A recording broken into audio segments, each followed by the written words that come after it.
I think we often run into confusion when we think about how churches function, right? We often presume that there's a pastor and like a board, the name of the board moves around, but there's a pastor and a board and they make all these wise and thoughtful decisions. And the rest of us come and we do our part and then we go home and bounce and do whatever it is we need to throughout the week.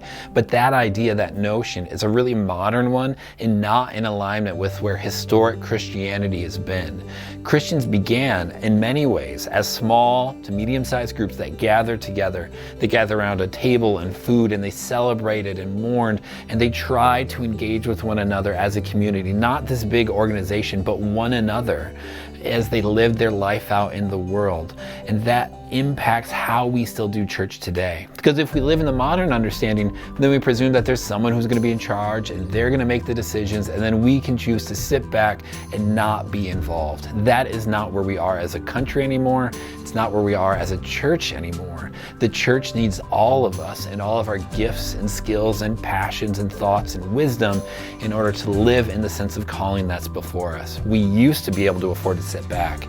That day has gone. The church needs you to be engaged. The way that works out is a bunch of different ways, but one of the ways that's most prominent is through our formal process of selecting leaders, elders and deacons, who do things within the body of church formally for a season where we think God chooses them and says, yup, you are the person, and God says, let's go, and here we go. The way that works for us here is through a series of nominations and conversations, but it begins by you looking at the people around you and saying, oh, they would be great for this. They could be great for that. We need people to do this. Oh, they would be amazing, right? And then you nominate them, and then that begins the process of discernment on their side where they go, oh man, should I do this? Is this what God is calling to me in this season? And sometimes it's yes, and sometimes it's a no.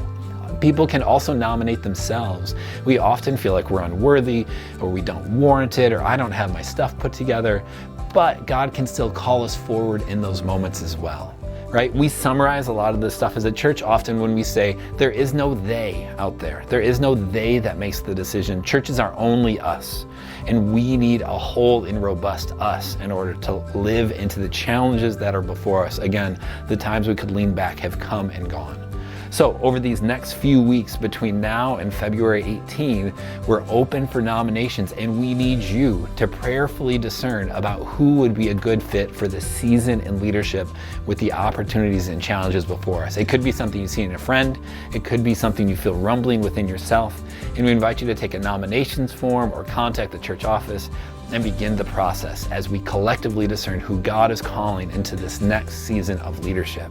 And so friends, I pray for you and I pray that you pray for all of us as we discern who God is calling to lead us in this next day, week, and season. Grace and peace, friends. Have a good week.